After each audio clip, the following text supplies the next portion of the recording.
తల్లిదండ్రులు ఖచ్చితంగా తెలుసుకోవాల్సినటువంటి కొన్ని విషయాలు ఏమిటంటే వాటిని విని ఆత్మ విమర్శ కూడా చేసుకోవాలి.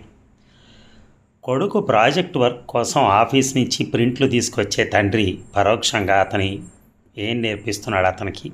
అలాగే నచ్చిన చీర కొనుక్కొని ఆ విషయం భర్తకు చెప్పొద్దని చెప్పే తల్లి ఆ కూతురికి ఏమి విలువలు నేర్పుతోంది.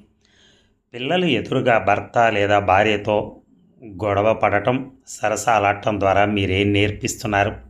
ఇంటికి బంధువులు వచ్చినప్పుడు నవ్వుతూ ఆహ్వానించి వారు వెళ్ళిపోగానే విమర్శించే మీ నుంచి పిల్లలు ఏం నేర్చుకుంటారు? లంచాలు తీసుకుంటూ ఏసీబీకి పట్టుబడిన తల్లిపై లేదా తండ్రిపై వారి పట్ల మీకేం శ్రద్ధ ఉన్నట్టు? పిల్లల్ని కూర్చోబెట్టుకుని జబర్దస్త్ లాంటి షోలు చూస్తూ ఎంజాయ్ చేస్తుంటే విలువలు ఎక్కడి నుంచి వస్తాయి? ఇక మార్కులు, ర్యాంకుల గురించి కాకుండా ఇతర విషయాల గురించి మీరు ఎప్పుడైనా మాట్లాడారా? వారి ఇష్టాలు ఏమిటో తెలుసుకున్నారా? అసలు వారికి ఇష్టమైన కోర్సు చదవనిచ్చారా? చదువుల పేరుతో లక్షల ఖర్చు చేస్తున్న తల్లిదండ్రులు తమ పిల్లలను సరైన రీతిలో ఆలోచించడం నేర్పిస్తున్నారా? దానికోసం రూపాయైనా ఖర్చు చేస్తున్నారా? అవసరానికి, ఆడంబరానికి మధ్య ఉన్న తేడా మీ పిల్లలకు తెలిసేలా చేశారా? సరదాకు, విచ్చలవిడితనానికి తేడా ఏమిటో వివరించారా? వారి జీవితానికి వారే బాధ్యులని ఎన్నడన్నా చెప్పారా?